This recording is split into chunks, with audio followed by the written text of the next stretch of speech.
Oi, pessoal, tudo bem? Vamos começar mais uma aula. Meu nome é Mariane, eu vou ser professora de vocês de Geografia. Vamos começar, então, fazendo a apresentação primeiro do curso.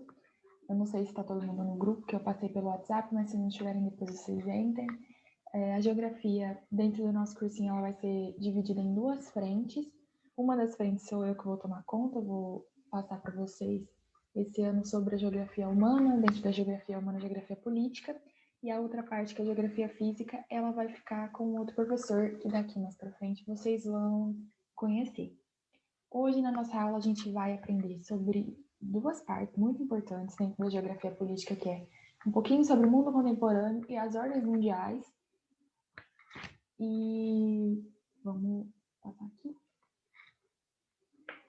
Para a introdução, eu não sei se todo mundo chegou a ver, mas eu vou passar os slides em toda a aula. E um documento com toda a matéria corrida eu vou entregar para vocês também, para vocês conseguirem acompanhar, dar mais uma lida com mais calma, fazer a revisão e depois as questões para ser resolvidas. Eu vou passar um formulário do Google para vocês fazerem. É bem rapidinho e quando vocês acabarem as questões podem me mandar mensagem, a gente conversa mais, eu explico as questões se vocês precisarem também. É só a gente conversando ao longo da semana. Para quem não sabe, a geografia política eu coloquei aqui no cantinho. Ela é um ramo da geografia humana que se dedica ao estudo da interação entre a política e o território, nomeadamente no que diz respeito à administração. Então, dentro da geografia política, a gente vai aprender sobre a política e sobre a administração política, mas dentro do que se diz respeito ao território geográfico. Vamos começar então a nossa aula de hoje falando um pouquinho sobre o mundo contemporâneo. Eu coloquei aqui na frente, deixa eu tirar a minha fotinha aqui para vocês conseguirem ver. Coloquei aqui uma linha do tempo que é bom vocês saberem só para se situar mais ou menos no que a gente está falando. Eu coloquei as 3 últimas idades que a gente está contando, desde a Idade Média, a Idade Moderna e a Idade Contemporânea. E essa Idade Contemporânea, ela é composta por grandes guerras, avanço técnico-científico, uma nova ordem mundial, que é o que eu vou explicar mais para frente, centralização do poder mundial sobre o domínio do capitalismo. A Idade Contemporânea ela começa a partir do período da Revolução Francesa, que vai de 1780, que aconteceu em 1789 depois de Cristo, até os dias atuais. Então, muita coisa aconteceu desde então, muitas guerras, muitas evoluções aconteceram. A gente vai ver um pouquinho mais sobre isso conforme o tempo for passando dentro do nosso curso. E a Idade Contemporânea ela é cenário de formação da expansão mercantil industrial marcada pela urbanização e ocidentalização. Ocidentalização significa, é uma palavrinha que dá significado ao mundo passando a ser regido por novos modos de vivências ocidentais. Ou seja, a parte ocidental do mundo que toma a frente em como regir, em como viver o resto do mundo.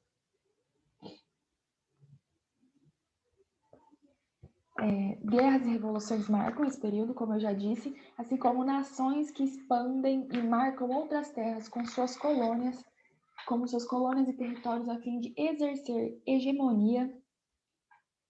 Hegemonia, ela significa, é uma palavrinha que ela significa supremacia, domínio sobre o outro. É muito importante a gente lembrar desse termo, porque ele é muito usado dentro de textos que caem em vestibulares e também para a gente já ter um pouquinho mais de noção. Algumas palavrinhas vão aparecer, elas podem parecer ser meio complicado de entender. Qualquer coisa que vocês vejam em textos, em matérias, em outros lugares, em outros vídeos, vocês podem me mandar, a gente conversa um pouquinho, eu explico para vocês o que significa, não tem problema nenhum, tá? Que a gente, como eu já disse, a hegemonia, ela é essa supremacia, esse domínio sobre o outro, e esses países e essas revoluções que aconteceram, eles exercem essa hegemonia territorial, mas não também só territorial, como intelectual, ou seja, é uma supremacia de grupos sociais acima de outros, intelectualmente falando, passando toda a sua carga social, a sua carga cultural acima de outros grupos. Porém, a gente tem que lembrar que é sempre que essa hegemonia ela vai ser um poder fluido e ao longo da nossa história a gente vai notar que esse poder hegemônico ele vai passando de diferentes territórios para diferentes territórios. como já aconteceu, por exemplo, da Grécia para Roma, a gente já teve a hegemonia da Inglaterra sobre outros países, e hoje em dia o país que a gente tem como exemplo de país hegemônico mais forte, hoje em dia a gente fala sobre os Estados Unidos da América. Vou passar aqui para vocês. Mundo contemporâneo é muito complicado de explicar, porque tem muita coisa para ser falada, porque a gente tem diversos conflitos no nosso mundo contemporâneo. O que eu posso fazer é, mais para frente, passar algumas aulas para vocês sobre atualidades com alguns temas mais importantes e mais pontuais dentro do mundo contemporâneo. Se vocês quiserem essas aulas, se vocês tiverem temas que vocês acham que cabem aqui, vocês me mandem e a gente pode conversar um pouquinho sobre eles mais para frente. Agora a gente vai começar a falar sobre ordens mundiais.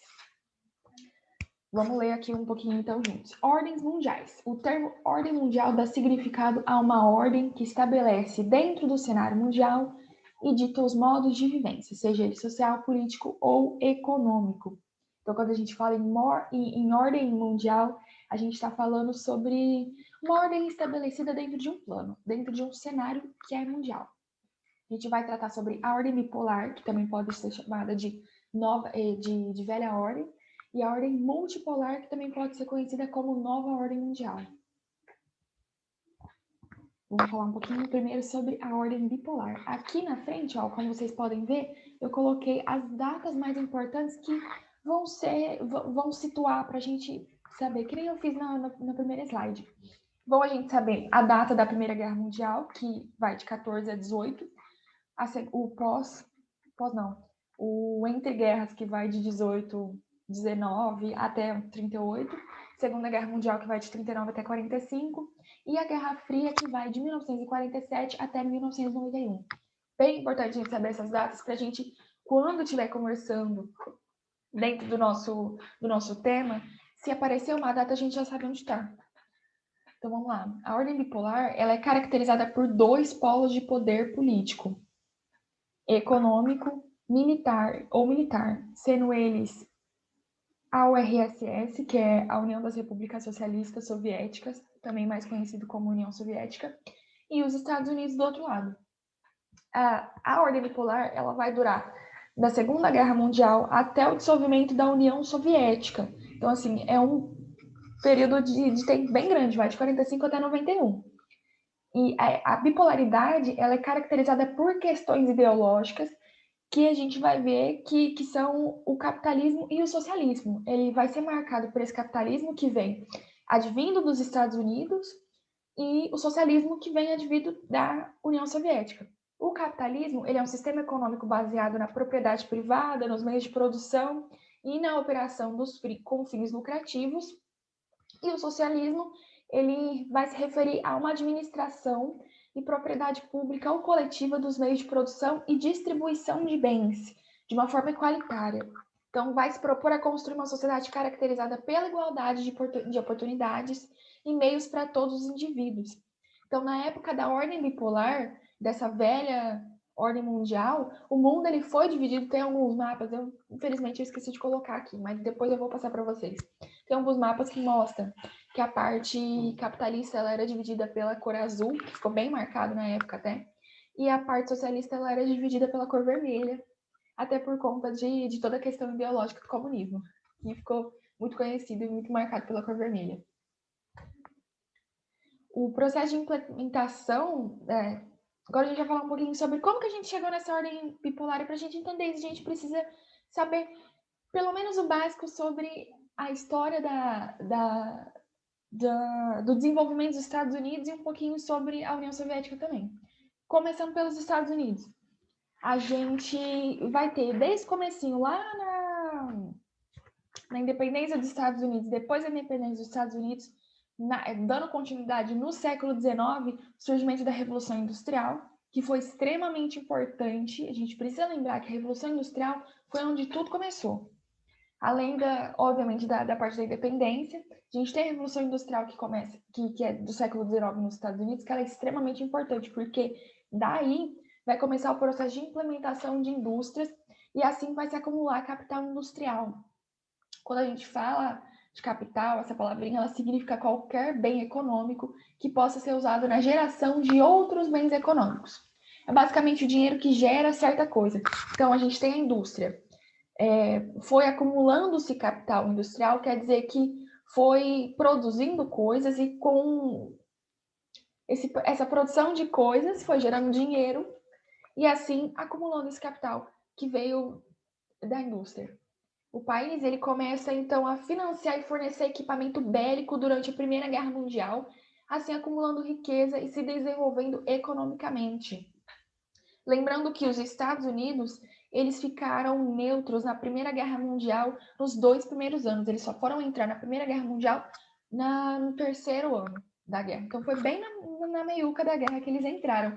Antes disso, eles só estavam vendendo e fornecendo e financiando equipamento bélico para os 2 lados da guerra. Então, assim, todos os países estavam comprando coisas dos Estados Unidos, então eles estavam conseguindo produzir muita coisa e captar e acumular esse capital industrial extremamente grande. Então eles foram começando a virar uma máquina, por modo de dizer assim, nessa época.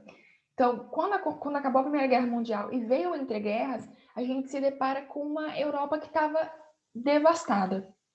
A Europa estava quebrada economicamente falando, socialmente, politicamente, estava tendo muito problema, muita crise na Europa.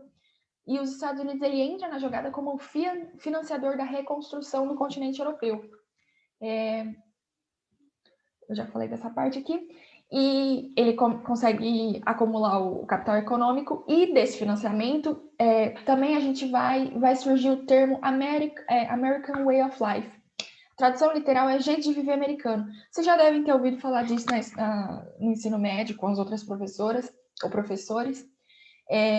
Esse American Way of Life significa que tudo que os Estados Unidos nessa época estava produzindo, lançando e exportando vai se tornar moda e cultura. Então, Estados Unidos ajudou muito a Europa a se reconstruir nessa época e foi lançando coisas, né? Muitas coisas que foram criadas nessa época de Primeira e Segunda Guerra Mundial, entre Guerra e Guerra Fria, hoje em dia a gente usa. Então, tem muitos produtos enlatados, muitos tipos de sapatos, micro-ondas, muitas tecnologias que a gente usa hoje em dia em casa até, foram criadas nessa época. Em 1929, então, ocorre a queda da Bolsa nos Estados Unidos, que é uma crise fortíssima que deixa os Estados Unidos quebrado nessa época. Foi a Depressão de 1929, né? Vocês já devem ter estudado isso em História, mas se não estudaram, mais para frente os professores de História do nosso cursinho vão falar com vocês também sobre isso.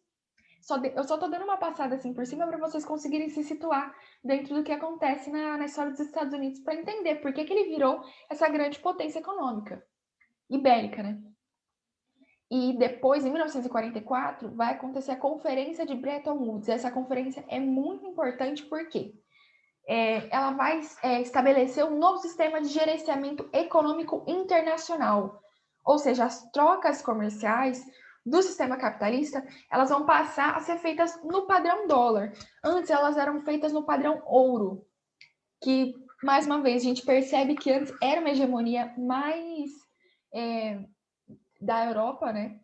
E por causa do padrão ouro, e vai passar a ser padrão dólar. Com isso, o que vai acontecer? Que basicamente o mundo vai criar uma dependência mundial sobre os Estados Unidos e sobre a sua moeda, porque ele vai passar a ser o grande credor mundial, em vez de ter o padrão ouro, que era antigamente o credor mundial, agora os Estados Unidos vai ser esse credor com o padrão dólar. Por exemplo, a gente pode ver isso com o que mais importa hoje em dia, em qualquer grande coisa que aconteça, as pessoas estão ligadas no quanto que o dólar está subindo e quanto que o dólar está abaixando. Hoje em dia a gente está vendo que o real, por exemplo, ele está quase 6 dólares. Ao contrário, o dólar está quase 6 reais. Então, qualquer coisa que aconteça, politicamente falando, nos países, os economistas já ficam de olho para ver quanto que o dólar vai subir ou descer. Porque ainda hoje, o dólar, que é esse padrão, né? Ele é extremamente importante. Agora a gente vai falar um pouquinho sobre a União Soviética, passando por cima da história da União Soviética. ela vai ter início logo após a queda do Império Russo, que vai acontecer em 1917, com a tomada dos meios de produção, que ficou conhecido também como a Revolução Russa. Provavelmente vocês vão estudar sobre isso, a gente pode conversar também um pouquinho mais, se vocês quiserem, sobre a Revolução Russa mais para frente. E aí vai se desenvolver um país moldado na ideologia socialista, baseado também nos escritos de Karl Marx. Ele fala muito sobre... Ele é o pai da sociologia, assim, né? A Alemanha, ele fala muito sobre o socialismo, no Manifesto Comunista e tudo mais. E vai acontecer a planificação da economia, que é formada... E vai ser formada uma grande potência economia e influência econômica, né, nos moldes da ideologia socialista. No final da Segunda Guerra Mundial, vai ocorrer a quebra do Pacto de Não Agressão entre a União Soviética e a Alemanha. Até então, o Hitler e o Stalin que comandava a União Soviética, o Hitler, estava comandando todo o nazismo e toda a parte da Alemanha, né? Eles tinham esse pacto de não agressão e nenhum mexia com o outro, mas chegou em certo ponto que a União Soviética vai passar a conter o avanço do nazismo no leste europeu. E todos os países que são libertos do nazismo, eles passam a ter influência soviética e vai acontecer um aumento ainda maior da influência territorial soviética e o seu poderio também vai crescer muito. Basicamente é isso. A história da União Soviética, a história dos Estados Unidos dentro da ordem bipolar é essa. Então, esses dois países eles passam a ser considerados superpotências antagônicas porque eles crescem absurdamente por conta da influência territorial, da influência bélica que eles têm. E por causa desse poder bélico imenso que eles vão chegar a ter, por exemplo, os Estados Unidos, como a gente já sabe, eles chegaram a soltar 2 bombas nucleares em cima do Japão, que é de Hiroshima e Nagasaki, fazendo com que o Japão saia da Segunda Guerra Mundial. A Rússia também, Rússia não, a União Soviética, ela também tem o seu porte de armas nucleares, mas ela acaba não usando. Esse poder imenso bélico, por causa disso, eles optam por não se atacarem, porque se esse ataque ocorresse de frente, o dano ele seria irreversível em escala mundial, porque além de serem criadas as bombas nucleares, depois foram criadas bombas H, que é a bomba de hélio, que é extremamente, não sei quanto, mas é tipo muito mais perigosa que a bomba nuclear. E por causa desse embate que não chegou a ser frente a frente, foi criada, daí surgiu a Guerra Fria, que ela durou de 47 a 91, como eu já tinha colocado lá na frente, e em 91 aconteceu a dissolução perdão, da União Soviética. Ai, peraí, rapidinho, deixa eu beber água. É bom que vocês bebem uma aguinha daí também.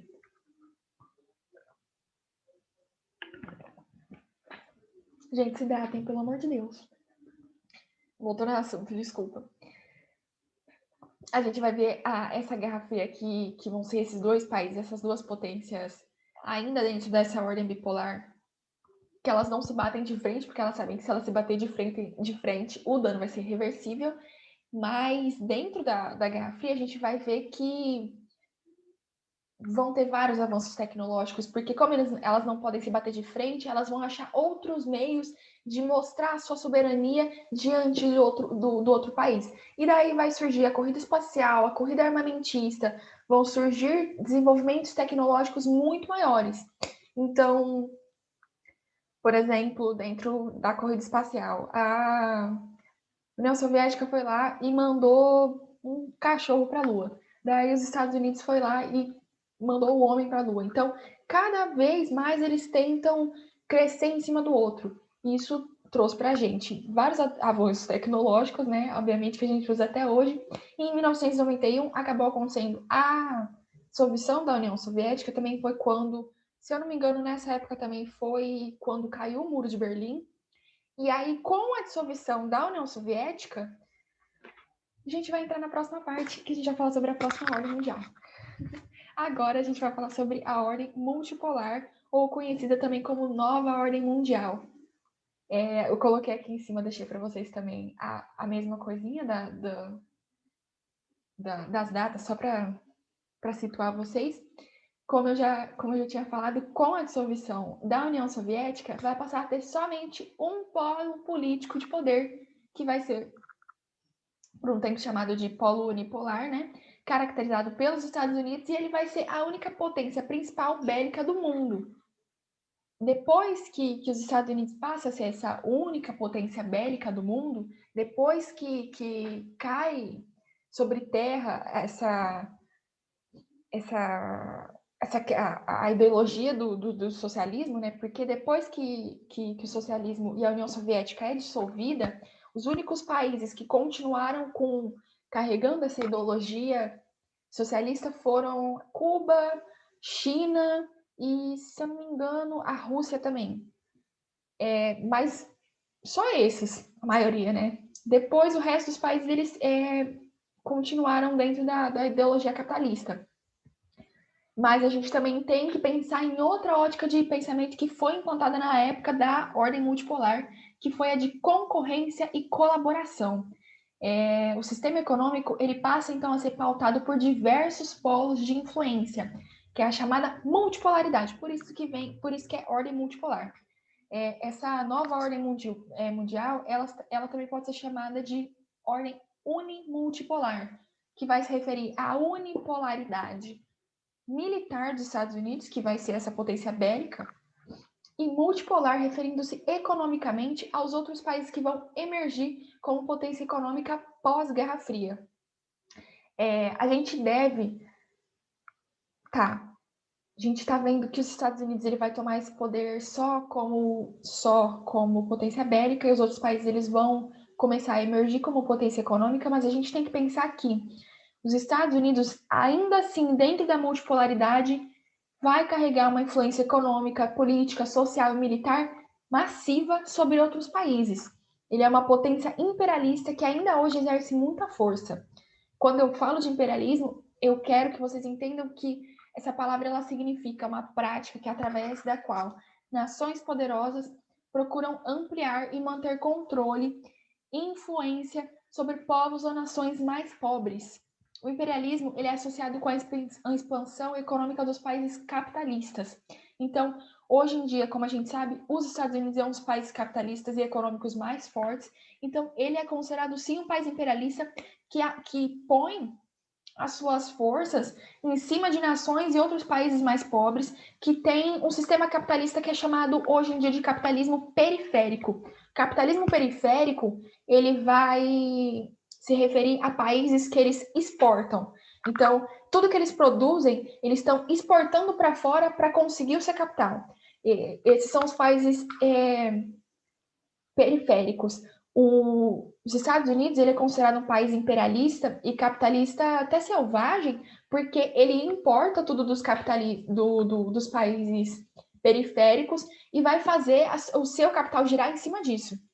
Outros países imperialistas que a gente pode falar é Espanha, Portugal, que mais? Japão, são outros tipos de países imperialistas. Com o fim da popularidade, a divisão mundial econômica passa a ser entre norte e sul. E esses países os países norte são considerados desenvolvidos e os países sul são subdesenvolvidos ou em emergência. Antes os países eles eram divididos entre primeira, segunda e terceira e terceiro mundo, né? E depois passa a ser dividido entre países desenvolvidos, países em emergência e países subdesenvolvidos.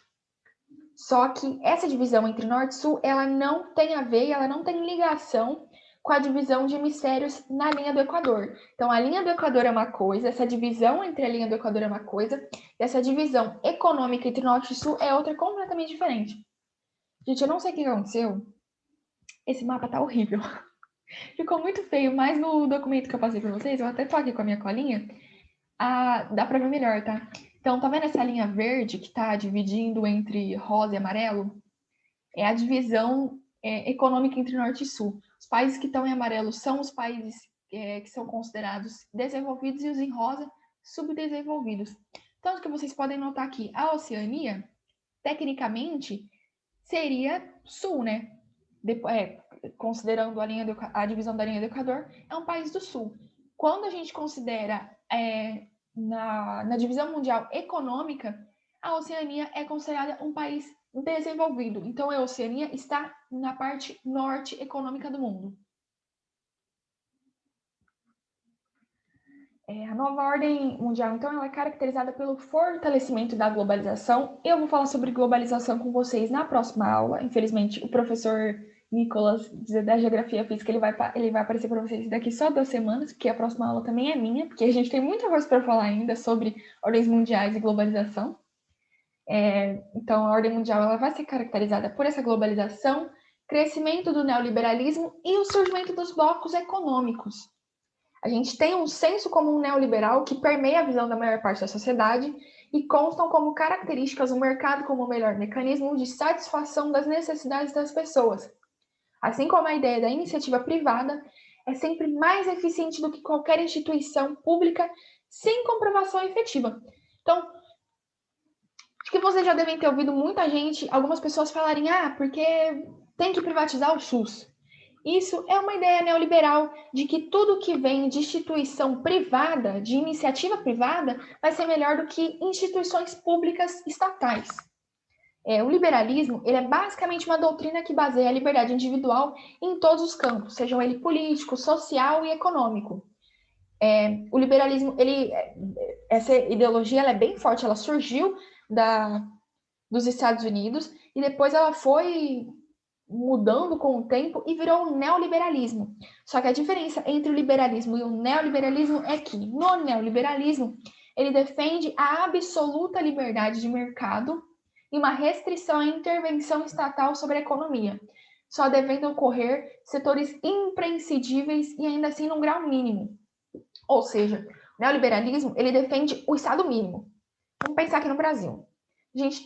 A gente hoje em dia não. Isso vem desde da ditadura, do fim da ditadura militar, mais para frente eu vou falar um pouquinho com vocês sobre a ordem mundial, a nova ordem mundial dentro do Brasil, bem brevemente, mas são criadas leis e políticas neoliberais aqui no Brasil que falam sobre a diminuição do Estado, que antes era muito forte. O Estado aqui no Brasil ele foi constituído muito forte, como, por exemplo, a gente tem estatais como a Petrobras, faculdades públicas, o SUS, são todos instituições estatais. Com o neoliberalismo, essas instituições elas vão passar a ser privadas e vai tudo ser retirado da mão do Estado e vai passar para a mão privada. Então, é só a parte privada que vai cuidar de tudo isso. Só que o que acontece quando a gente dá instituições estatais na iniciativa privada? Elas vão fechar e elas vão passar a não ser públicas. Você vai ter que começar a pagar por tudo isso, como, por exemplo, acontece nos Estados Unidos com o sistema de saúde deles. É um sistema de saúde que não é público, ele é privado, então você tem que pagar por tudo que você consome. O SUS, por exemplo, toda essa que está acontecendo agora, na atualidade, sobre os Correios. Estão tentando privar os Correios. A partir do momento que você priva essa iniciativa pública, que você coloca ela numa iniciativa privada, as taxas de frete vão passar a ser absurdas. Então, é uma coisa que é preocupante. Hoje em dia, a gente conversar sobre o neoliberalismo no mundo inteiro, principalmente no que a gente diz em quesito do Brasil, principalmente no que a gente está vivendo hoje em dia de Covid, vacinação, etc, etc. A gente pode conversar um pouquinho e fazer uma aula sobre só neoliberalismo e no que ele está afetando o Brasil hoje em dia, se vocês quiserem. Deixa eu dar uma corridinha, porque meu tempo está acabando aqui, gente. Deixa eu passar aqui para vocês conseguirem ler. Então, quando eu falo de blocos econômicos, a gente está lidando com concorrência e colaboração. Eles são mercados regionais entre países que facilitam as transações econômicas entre os seus membros, através da livre circulação de mercadorias ou da redução dos impostos cobrados em importações. Isso não quer dizer que os impostos que vão ser cobrados nessas importações vão ser reduzidos a zero. Isso quer dizer que eles vão ser diminuídos e que vai ser facilitada essa transação entre os países que estão dentro desses blocos econômicos. Eles foram criados com o surgimento dessa multipolaridade e o crescimento econômico no pós-guerra, e aqui os 3 blocos econômicos que foram criados a partir desse pós-guerra, que foram os principais, foram o bloco econômico, que ele é constituído por todo o continente americano, mas a principal referência vai ser os Estados Unidos da América. O segundo bloco foi o bloco europeu ou União Europeia. Hoje em dia a União Europeia ainda existe. Eu posso também fazer uma aula mais breve explicando rapidamente sobre a União Europeia, porque teve um rolo esse tempo atrás que alguns países saíram. Isso porque a União Europeia, ela não é todo o continente europeu. Então, muitos países do continente europeu não estão na União Europeia. Na União Europeia, mesmo ela tendo um poder grande ainda dentro do continente europeu. Naquela época, ela era liderada pela Alemanha, que cresceu absurdamente depois do pós-guerra. E o terceiro bloco era o bloco asiático, que era liderado pelo Japão, que conseguiu se reconstruir pós Segunda Guerra Mundial, pós-Guerra Fria, e virar um polo econômico de grande poder. Agora, rapidinho, eu vou falar para vocês, como eu já tinha dito, sobre o Brasil. Na nova ordem, depois da ditadura militar, como eu já tinha comentado, os governos democráticos eles começam a instaurar essa política neoliberal e o Brasil não ficou para trás. Como ele começou a seguir essa tendência internacional, né? Ele participa também de duas frentes internacionais que se contrapõem mais para frente ao domínio dos países desenvolvidos, aos países imperialistas ou os países mais desenvolvidos que estavam tentando tomar conta da economia aqui no Brasil, e com esses ideais mais na parte de esquerda mesmo,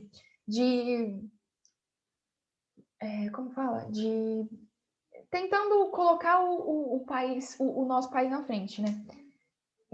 Esses ideais de esquerda, eles tomavam parte da América Latina, na América Latina aconteceram várias revoluções. A gente pode falar um pouquinho mais para frente. Eu vou falar uma aula especial só falando sobre a América Latina e um pouquinho sobre como que é a construção dessa América Latina para vocês.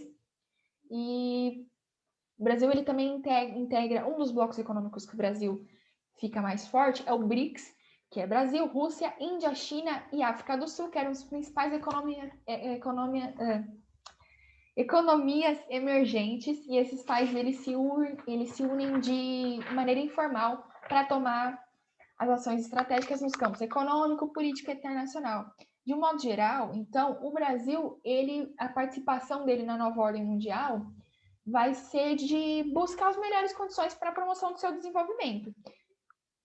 Infelizmente, essas novas condições vão acabar sendo dentro de políticas neoliberais que não são tão boas, porque elas vão acabar batendo nesse poder estatal que a gente tem, que hoje em dia muita gente fala que está precarizado, mas a gente tem que entender que as nossas instituições estatais que estão precarizadas, elas estão precarizadas porque lá atrás começaram a surgir essas políticas neoliberais que vieram por causa da multipolaridade, vieram por causa dessa nova ordem, e políticas neoliberais, elas querem instituições privadas. Para você privar uma instituição, você tem que destruir primeiro a estatal. Quando você destrói uma empresa estatal, a empresa privada vai surgir e falar assim, tem a solução, eu acho que eu consigo fazer melhor. Então ela vai lá e compra a estatal e priva. Então, cuidado quando vocês começarem a ouvir falar que, se privar vai ser melhor. Porque não sei se vai. Mas, enfim, era isso que eu tinha para falar com vocês. No documento que eu passei para vocês, tem alguns outros nomezinhos de blocos econômicos para vocês darem uma olhadinha. Vocês podem me perguntar se quiserem no privado, eu explico mais. Era só isso mesmo. Espero que vocês tenham entendido, que eu não tenho falado muito rápido. Me mandem mensagem depois para a gente conversar. Façam as questões e a gente vai se falando pro resto da semana, tá? Bom fim de semana para vocês e até mais!